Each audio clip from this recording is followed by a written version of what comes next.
नमस्कार। RDSS coaching centre आपको बेहतर जीवन की शुभकामनाएं देती है। आज हम पढ़ने जा रहे हैं economics class 10 chapter 4 all question and answer, वैश्वीकरण और भारतीय अर्थव्यवस्था, globalisation and the Indian economy. Now question number 1, what do you understand by globalization? Explain in your own words. वैश्वीकरण से आप क्या समझते हैं, अपने शब्दों में समझाइए। Globalization is a process of interaction and integration among the people, companies and government of different nation, a process driven by international trades and investment and aided by information technology। वैश्वीकरण विभिन्न देशों के लोगों, कंपनियों और सरकारों के बीच बातचीत और एकीकरण की एक प्रक्रिया है जो अंतर्राष्ट्रीय व्यापार और निवेश द्वारा संचालित और सूचना प्रौद्योगिकी द्वारा सहायता प्राप्त प्रक्रिया है। Under globalization, the countries that hitherto close to trade and foreign investment up their economics and go global। वैश्वीकरण के इतिहास वे देश जो अब तक व्यापार और विदेश निवेश के लिए बंद थे, उनकी अर्थव्यवस्था खुल गई और वैश्विक हो गई। The result is increasing inter concept interconnection tendencies and integration of the economics of the world। इसका परिणाम दुनिया की अर्थव्यवस्था में परस्पर जुड़ाव और एकीकरण बढ़ रहा है। Under globalization, more and more goods and service, investments and technology are moving between countries. वैश्वीकरण के तहत अधिक से अधिक सामान और सेवाएं, निवेश और प्रौद्योगिकी देशों के बीच स्थानांतरित हो रही है।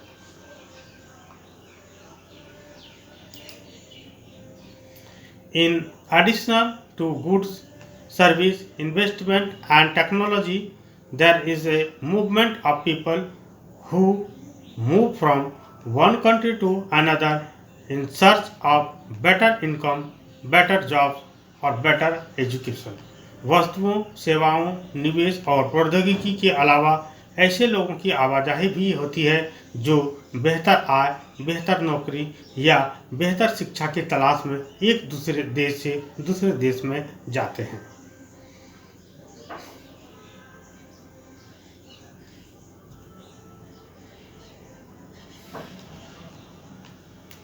Question 2. What was the reason for putting barriers to foreign trade and foreign investment by the Indian government? Why did it wish to remove these barriers? Bharat सरकार द्वारा विदेश व्यापार एवं विदेशी निवेश पर अवरोधक लगाने के क्या कारण थे? इन अवरोधकों को सरकार क्यों हटाना चाहती थी?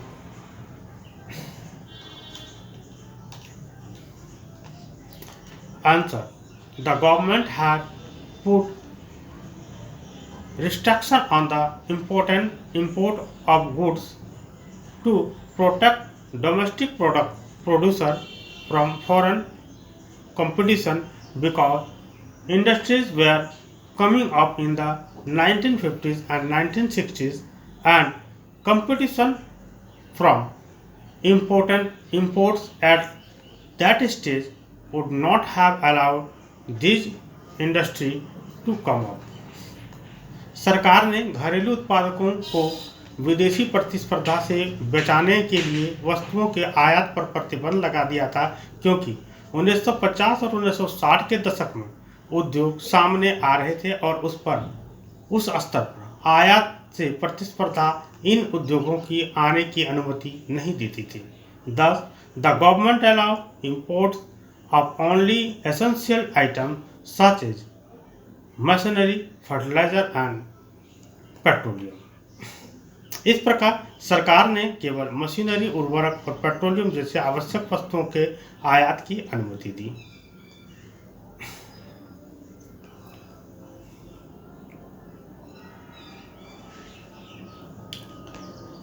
This restriction helped to attain technology capability within the country. इन प्रतिबंधों ने देश के भीतर तकनीकी क्षमता हासिल करने में मदद मिली। Starting around 1991, the government wished to remove the barriers due to reason as mentioned below. 1991 के आसपास से सरकार नीचे बताए कारणों के बाधाओं को दूर करना चाहती थी। India had attain technology capability. भारत ने तकनीकी क्षमता हासिल कर ली थी। The government decided that the time had come for India producer to compete with producer around the global. सरकार ने निर्णय लिया कि भारतीय उत्पादकों के लिए दुनिया भर के उत्पादकों के साथ प्रतिस्पर्धा करने का समय आ गया। It felt that competition would improve the performance of producers within the country since they would have to improve their quality. यह महसूस किया गया कि प्रतिस्पर्धा से देश के भीतर उत्पादकों के प्रदर्शन में सुधार हो गया, क्योंकि उन्हें अपनी गुणवत्ता में सुधार करना होगा।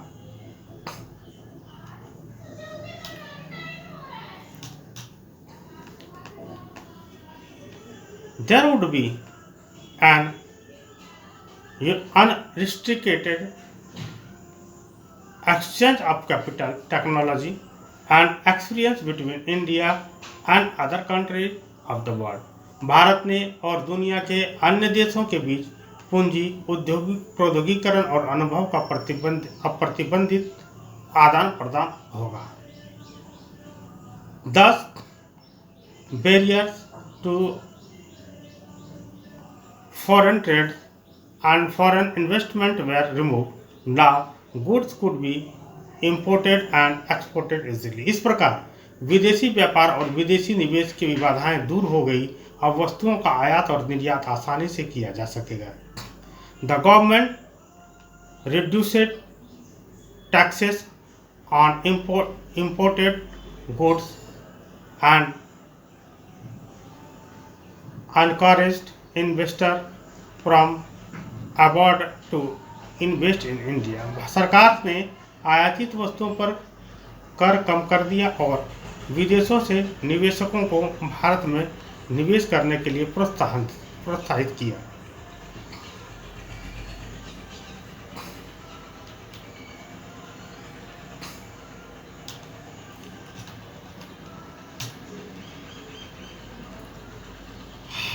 How would flexibility in labor law help companies? श्रम कानूनों में लचीलापन कंपनियों को कैसे मदद करेगा? Answer: flexibility in labour law will help companies in being competitive and progressive. श्रम कानूनों में लचीलेपन से कंपनियों को प्रतिस्पर्धी और प्रगतिशील होने में मदद मिलेगी। By easing up on labor laws, company heads can negotiate wages and terminate employment depending on market condition. श्रम कानूनों में ढीला देकर कंपनी मुख्य बाजार स्थितियों के आधार पर वेतन पर बातचीत कर सकते हैं और रोजगार समाप्त कर सकते हैं। This will lead to an increase in the company's competitiveness. इस कंपनी की प्रतिस्पर्धात्मक में वृद्धि होगी।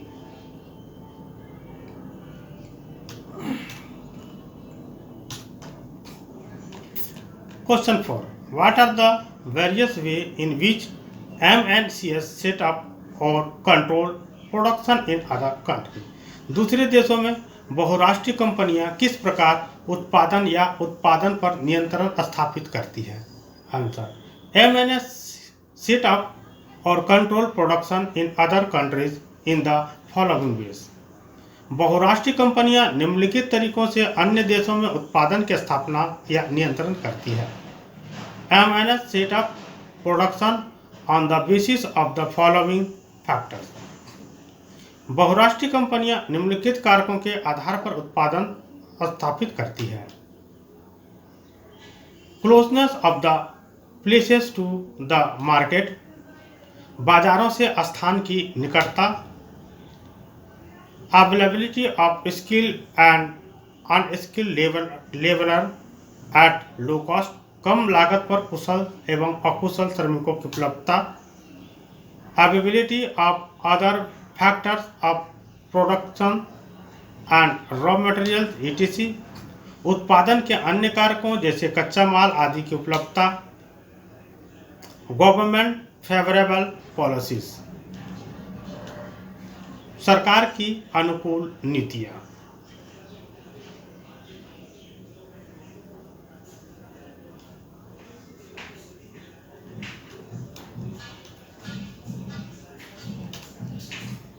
Now, after assuring above condition, MNCs set up factories and offers for production. उपरोक्त शर्तों का आश्वासन देने के बाद बहुराष्ट्रीय कंपनियां उत्पादन के लिए कारखाने और कार्यालय स्थापित करती हैं. They buy assets such as land, building, machine and other equipment. वे भूमि, भवन, मशीन और अन्य उपकरण जैसे संपत्तियां खरीदते हैं.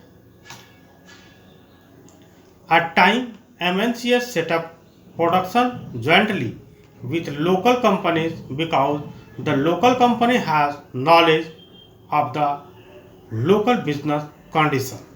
कभी कभी बहुराष्ट्रीय कंपनियां स्थानीय कंपनियों के साथ संयुक्त रूप से उत्पादन स्थापित करती है क्योंकि स्थानीय कंपनी को स्थानीय व्यावसायिक स्थितियों का ज्ञान होता है. Moreover, the domestic company has an established framework or business. MNCs provide money and latest technology for production. इसके अलावा घरेलू कंपनी के पास व्यवसाय का एक स्थापित ढांचा है. बहुराष्ट्रीय कंपनियां उत्पादन के लिए धन और नवीनतम तकनीकी प्रदान करती हैं. MNCs buy up local companies to expand production. MNCs with huge wealth can quite easily do so. बहुराष्ट्रीय कंपनियां उत्पादन बढ़ाने के लिए स्थानीय कंपनियों को खरीदती है. भारी संपत्ति वाली बहुराष्ट्रीय कंपनियां बहुत आसानी से ऐसा कर सकती है. Some MNCs start as an independent entity right from the beginning.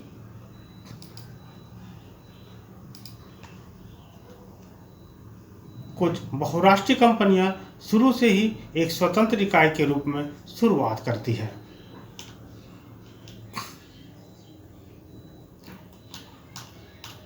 Now, while some of the MNCs produce entirely for the local market, many other produce for the export market.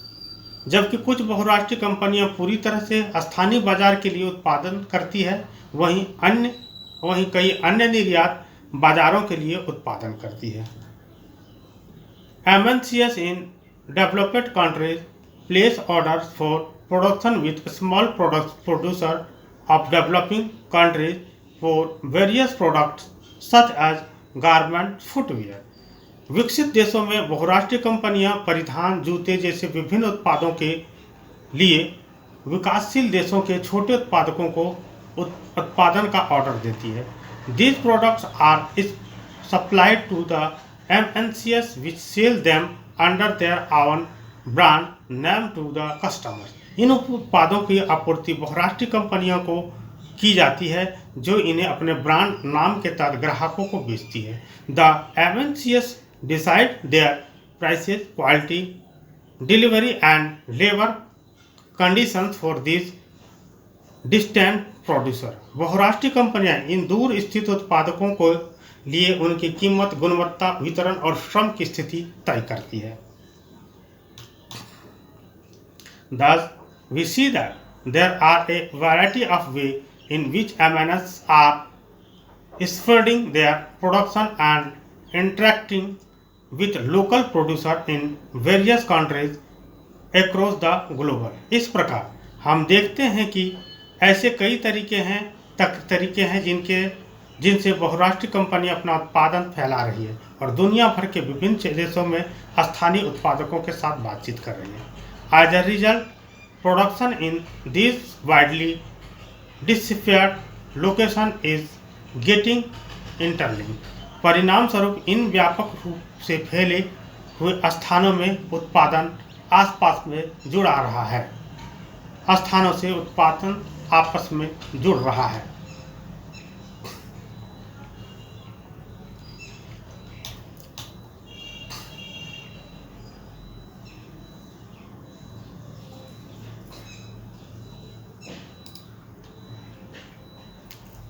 Question number 5.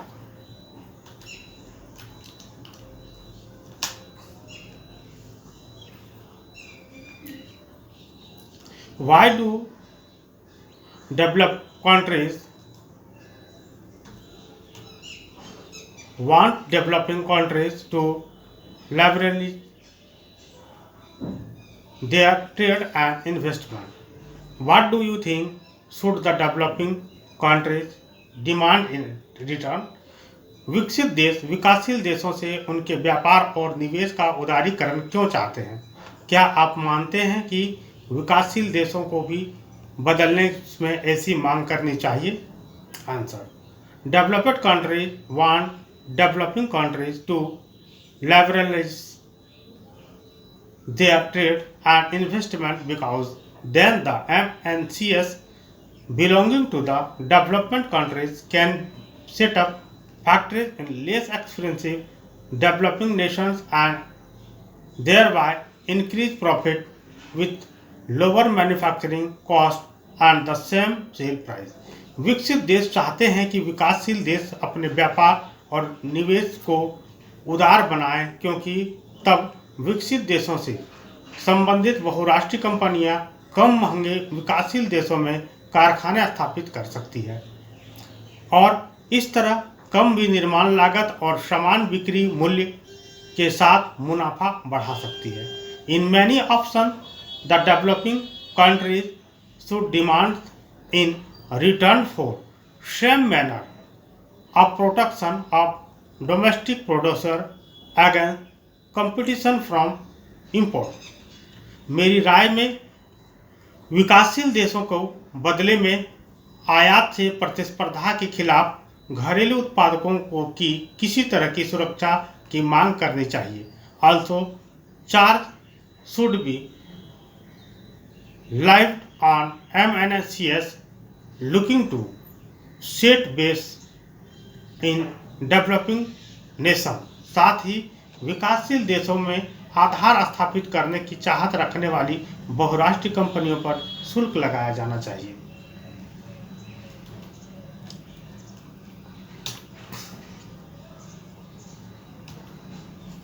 Question number 6. The impact of globalization has not been uniform. Explain.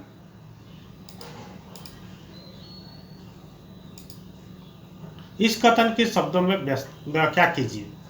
Answer: The impact of globalization has not been uniform as explained below. जैसा कि नीचे बताया गया, वैश्वीकरण का प्रभाव एक समान नहीं रहा।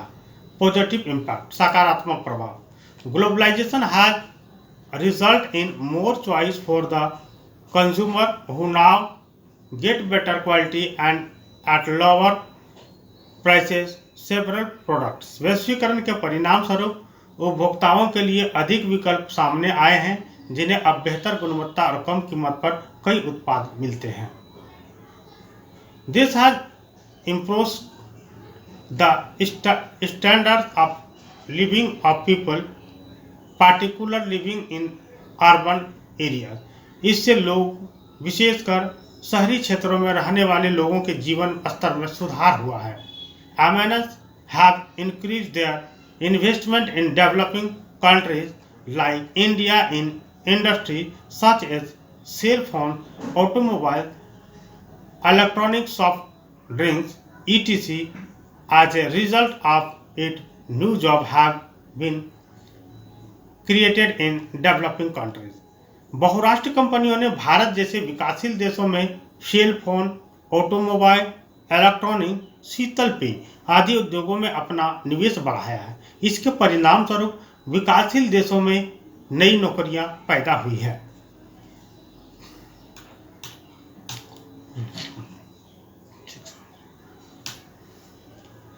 Some local companies that supply raw materials to MNCs have also benefited. बहुराष्ट्रीय कंपनियों को कच्चे माल की आपूर्ति करने वाली कुछ स्थानीय कंपनियों को भी फायदा हुआ है। Some local companies in countries like India have been able to invest in newer technology and production methods. Bharat जैसे देशों में कुछ स्थानीय कंपनियां नई तकनीक और उत्पादन विधियों में निवेश करने में सक्षम हैं। They are successfully in raising their production standards.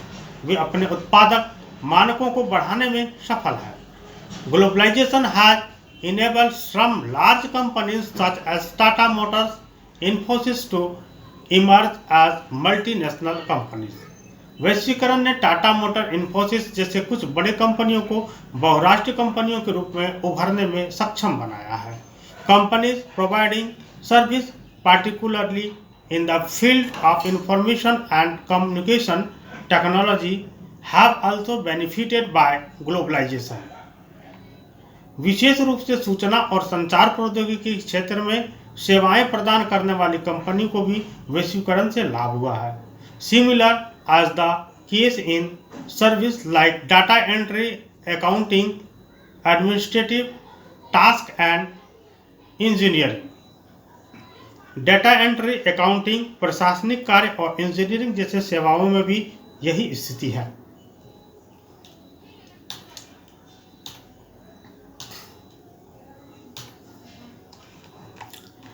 Negative impact. The impact of globalization has been harmful to as mentioned below.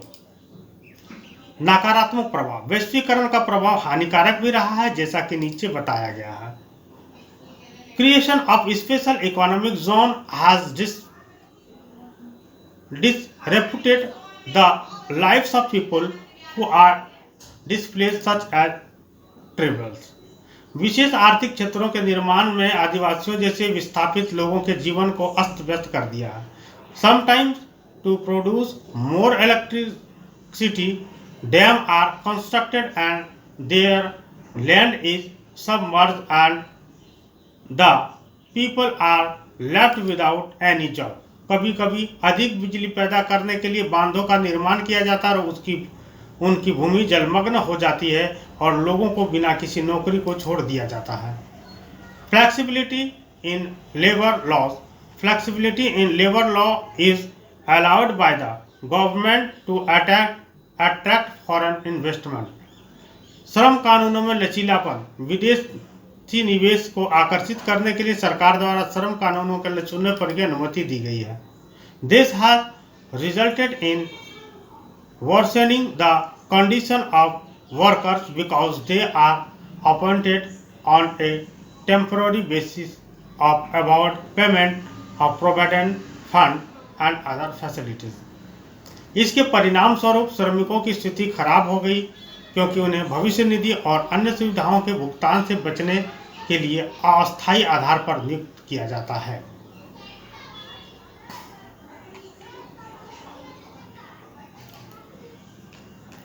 No overtime is paid for extra hours of work. The workers are paid low wages.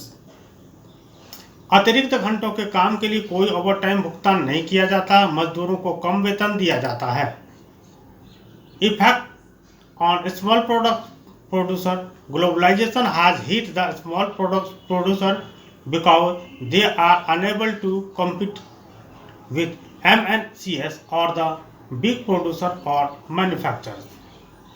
छोटे उत्पादकों पर प्रभाव। वैश्वीकरण ने छोटे उत्पादकों को प्रभावित किया है क्योंकि वे बहुराष्ट्रीय कंपनियों या बड़े उत्पादकों या निर्माताओं के साथ प्रतिस्पर्धा करने में असमर्थ हैं।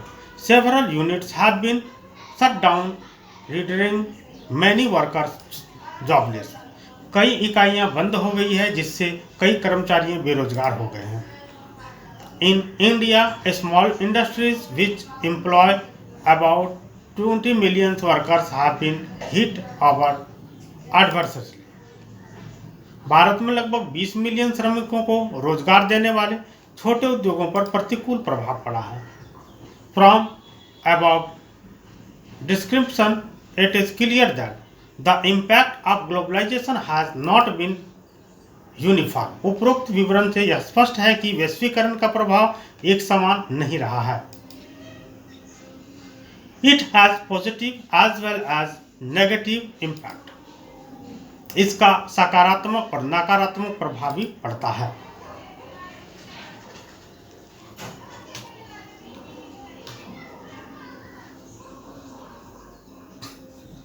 आप चाहें तो इसका स्क्रीनशॉट लेकर के रख सकते हैं, जो आपको स्टडी करने में मदद करेगी। दोबारा अगर रिवाइज करना चाहते हैं जब नेट ना हो।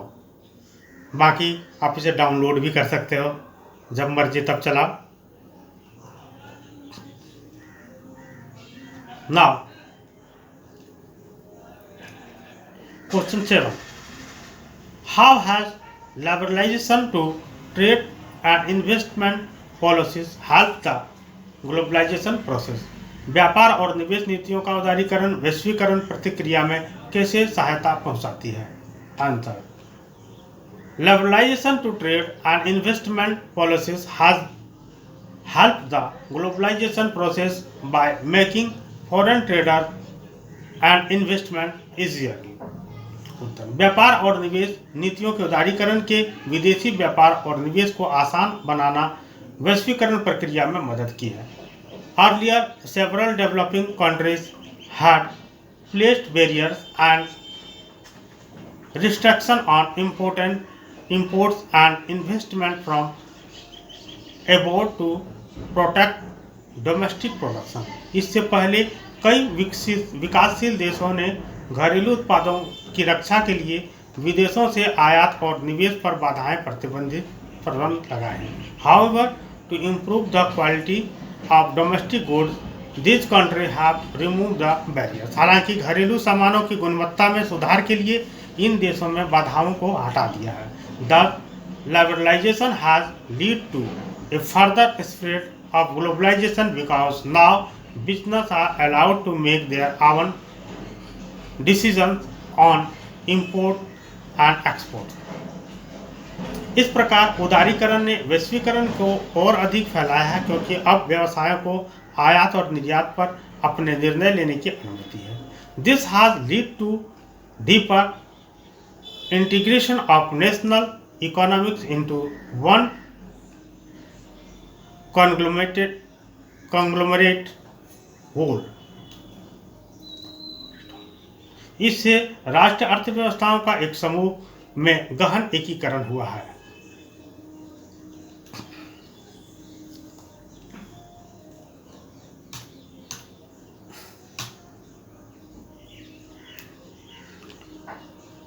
Question 8. How does foreign trade lead to the integration of markets across countries? Explain with an example other than those give here। विदेशी व्यापार विभिन्न देशों में के बाजारों की एकीकरण में किस प्रकार मदद करता है? यहाँ दिए गए उदाहरण से भिन्न उदाहरण सहित व्याख्या कीजिए। Answer, foreign trade lead to the integration of markets across countries because it creates an opportunity for the producer to reach beyond the domestic market, either markets of their own country। विदेशी व्यापार विभिन्न देशों के बाजारों को एकीकरण की ओर ले जाता है क्योंकि यह उत्पादकों के लिए घरेलू बाजारों से परे यानी अपने ही देशों के बाजारों तक पहुंचने का अवसर पैदा करता है। Producers can sell their production in the market of their own country as well as in other countries all over the world. They can also compete in markets located in other countries of the world. निर्माता अपने उत्पाद अपने देश के बाजारों के साथ साथ दुनिया भर के अन्य देशों में भी बेचे जा सकते हैं। वे दुनिया के अन्य देशों में स्थित बाजारों में भी प्रतिस्पर्धा करते हैं। The buyers to have a choice between the good produced in different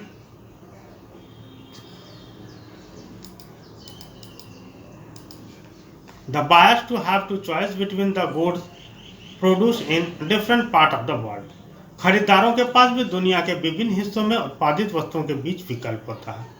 It enable the consumer buy according to his requirement. यह उपभोक्ता को अपनी आवश्यकता के अनुसार खरीदारी करने में सक्षम बनाता है।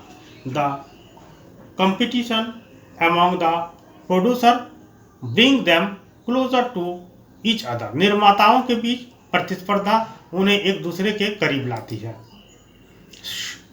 Sometimes the producer of other countries set up joint venture as AIG have set up joint venture in insurance sector and are selling their products in India.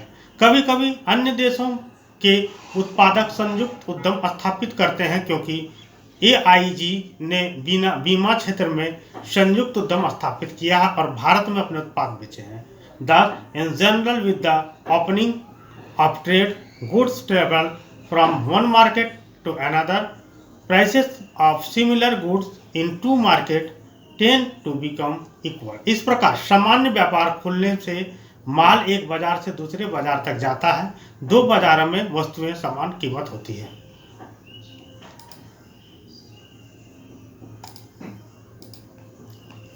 Thus, in general, with the opening of trade, goods travel from one market to another. Prices of similar goods into two markets tend to become equal. इस प्रकार समानतः व्यापार खुलने से माल एक बाजार से दूसरे बाजार तक जाता है। दो बाजारों में समान वस्तुओं की कीमतें बराबर हो जाती हैं।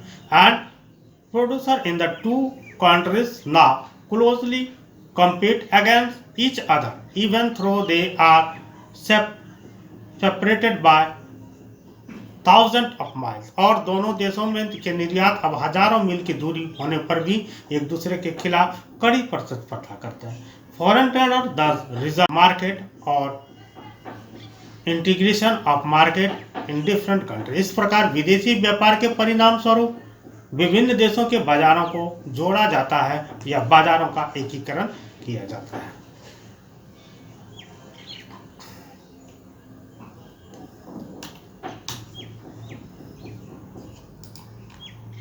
Question 9. Globalization will continue in the future. Can you imagine what the world would like 20 years from now? Give reason for your answer. वैश्वीकरण भविष्य में जारी रहेगा। क्या आप कल्पना कर सकते हैं कि आज से 20 वर्ष बाद विश्व कैसा होगा? अपने उत्तर का कारण दीजिए। Answer, globalisation will continue in the future. उत्तर, वैश्वीकरण भविष्य में जारी रहेगा। 20 years from now, the world will be more globalized, connected and integrated into one international economy. If this process continue on a fair and equitable basis, trade and capital flow will increase alongside the mobility of labor. यदि यह प्रक्रिया निष्पक्ष और न्याय संगत आधार पर जारी रहती है तो अब से 20 साल बाद दुनिया अधिक वैश्विक रूप से जुड़ी होगी और एक अंतर्राष्ट्रीय अर्थव्यवस्था के एकीकृत होगी। श्रम की गतिशीलता के साथ साथ व्यापार और पूंजी प्रवाह में वृद्धि होगी। This will occur because liberalization will get augmented and MNCs will converge with other companies producing the same goods. ऐसा इसलिए होगा क्योंकि उदारीकरण का बढ़ावा मिलेगा और बहुराष्ट्रीय कंपनियां सामान बनाने वाली अन्य कंपनियों के साथ मिल जाएगी।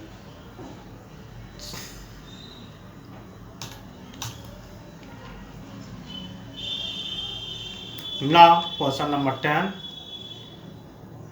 Supposing you find two people arguing, one is saying globalization has hurt our country development, the other is telling globalization is helping India development. How would you respond to this organization? मान लीजिए कि आप दो लोगों को तर्क करते हुए पाते हैं, एक कह रहा है कि वैश्वीकरण ने हमारा देश के लिए विकास को क्षति पहुंचाई है, दूसरा कह रहा है कि वैश्वीकरण ने भारत के विकास में सहायता की है। इन लोगों को आप क्या जवाब दोगे? Answer: both the argument have some truth as mention below. दोनों तर्क में कुछ सच्चाई जैसा कि नीचे बताया गया है। Globalization has help India development and mention below. वैश्वीकरण ने भारत को विकसित होने में मदद की है जैसा कि नीचे बताया गया है। Many MNCs are making in investment in India in different sector like insurance, banking and food processing. कई बहुराष्ट्रीय कंपनियां भारत में बीमा, बैंकिंग, खाद्य प्रसंस्करण जैसे विभिन्न क्षेत्रों में निवेश कर रही है। These investments have been benefited people in a number of ways which have resulted in the development of the country. इस निवेश से कई लोग कई तरह से लाभ हुआ जिसके परिणाम स्वरूप देश का विकास हुआ है। Now people have choice. अब लोगों के पास विकल्प है। They can buy anything for their choice costly cheap. वे अपनी पसंद से कोई भी चीज महंगी या सस्ती खरीद सकते हैं। People are getting job with handsome salary. लोगों को अच्छी सैलरी वाली नौकरियां मिल रही है। The living standard of people has increased. लोगों का जीवन स्तर बढ़ रहा है। Many projects are going on with the help of foreign investment. Different states are making efforts to attract foreign companies to make an investment in their state and successful in their mission. विदेश निवेश की मदद से कई परियोजनाएं चल रही है। विभिन्न राज्य विदेशी कंपनियों को अपने राज्य में निवेश के लिए आकर्षित करने का प्रयास कर रहे हैं और अपने मिशन में सफल भी रहे हैं।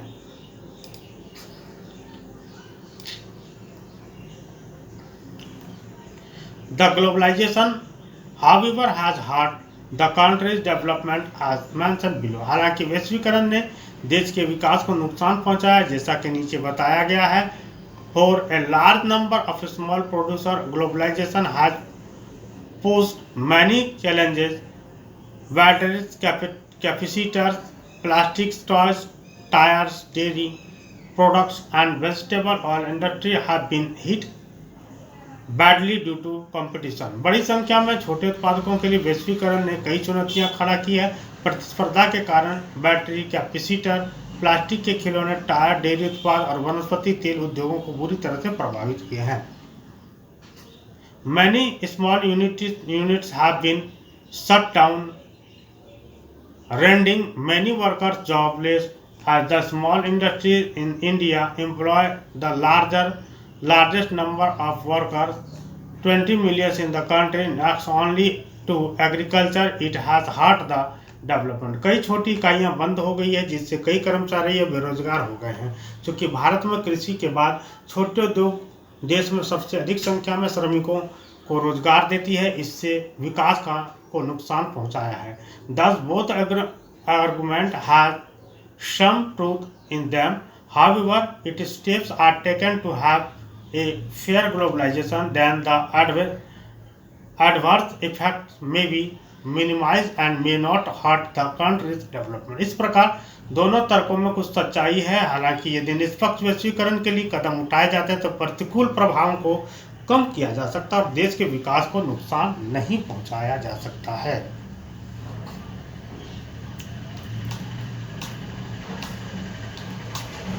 फिल इन द ब्लैंक्स, रिक्त स्थानों को पूर्ति करें। India buyers have a greater choice of good than they did two decided decades back. This is closely associated with the process of globalization. Markets in India are selling goods produced in many other countries. This means there is increasing trade with other countries. Moreover, the rising number of brands that we see in the market might be produced by MNCs in India. MNCs are choice in the market. The effect of rising demands and purchasing power has meant greater competition among the producer. वे 2 दशक पहले की तुलना में भारतीय खरीदारों के पास वस्तुओं के अधिक विकल्प हैं। यह वैश्वीकरण की प्रक्रिया के नज़दीक जुड़ा हुआ है। अनेक दूसरे देशों में उत्पादित वस्तुओं को भारत के बाजारों में बेचा जा रहा है। इसका अर्थ है कि अन्य देशों के साथ व्यापार बढ़ रहा है। इससे भी आगे भारत में बहुराष्ट्रीय कंपनियों द्वारा उत्पादित ब्रांडों की बढ़ती संख्या हम बाजारों में देखते हैं। बहुराष्ट्रीय कंपनियां भारत में निवेश कर रही है क्योंकि सस्ती उत्पादन लागत के कारण, जबकि बाजार में उपभोक्ताओं के लिए अधिक विकल्प इसलिए बढ़ते हैं। मांग और क्रय के प्रभाव का अर्थ है उत्पादकों के बीच अधिकतम खरीदारी।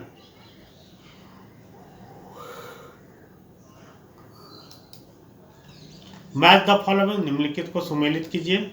यहाँ पर कुछ इनको सुमेलित करना है 1 2 3 4 5 और इधर, तो यहाँ पर सुमेलित किया गया है। पहला जो है MNS buy at cheap rate from smallest, बहुराष्ट्रीय कंपनी छोटे उत्पादकों से सस्ते दरों पर खरीदती है। इसका होगा ऑटोमोबाइल प्रोडक्ट, मोटर गाड़ियाँ।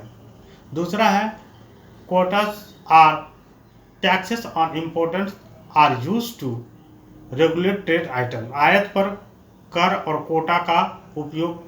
यहाँ पर देख रहे हैं, जो पहले मैं बताना चाहता, जो कलर है ना, ये कलर इस कलर को मैच करता है, यानी कि MNS buy at cheap rate from small. बहुराष्ट्रीय कंपनियां छोटे उत्पादों को सस्ते दरों पर खरीदती है। आंसर होगा गारमेंट, फुटवेयर एंड स्पोर्ट, कपड़ा, जूते, चप्पल, खेल के सामान के लिए किया जाता है। दूसरा है quotas and taxes on import are use to regulate trade item, आयात पर कर और कोटा का उपयोग व्यापार विनिमय, ऑटोमोबाइल इसका होगा ट्रेड बैरियर, व्यापार अवरोधक। Indian companies who have invested abroad, विदेशी में निवेश करने वाली भारतीय कंपनियां, यहाँ Tata motor, Infosys, Ranbaxy. Tata motor IT has developed in supporting products of service, IT ने सेवाओं के उत्पादन प्रसार में सहायता की है। इसका आंसर होगा कॉल सेंटर। यहाँ देख रहे हैं जिस कलर में है उस कलर में वो मैच होगा, यानी कि 1 का B, दूसरे का A, दूसरे का E, तीसरे का D, चौथे का C और पांचवें का A होगा। सर्वल MNS has invested in setting of factories India production, अनेक बहुराष्ट्रीय कंपनियों ने उत्पादन करने के लिए निवेश किया। ऑटोमोबाइल प्रोडक्शन 1 का B, 2 का E, 3 का D, 4 का C और 5 का A। इस प्रकार से आप आमने सामने भी लिख सकते हैं या लाइन से इसको मैच भी कर सकते हैं। As your wish. Question number 13 है choose the most appropriate option, सही विकल्प का चयन कीजिए। The past 2 decades of globalization has seen rapid movement in, वैश्वीकरण के विगत 2 दशकों में द्रुत आवागमन देखा गया है। Good service and people between countries, देशों के बीच वस्तुओं, सेवाओं और लोगों का। Good service and investment between countries, देशों के बीच वस्तुओं सेवाओं का निवेश का। Good investment and people between countries, देशों में विदेश बीच वस्तुओं, निवेशों और लोगों का। आंसर होगा 1B।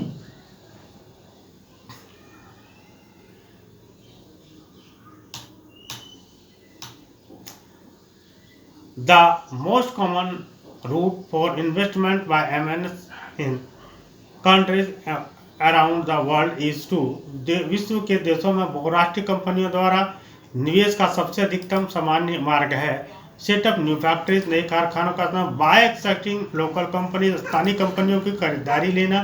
From partnership with local company, स्थानीय कंपनियों से साझेदारी करना। आंसर होगा B।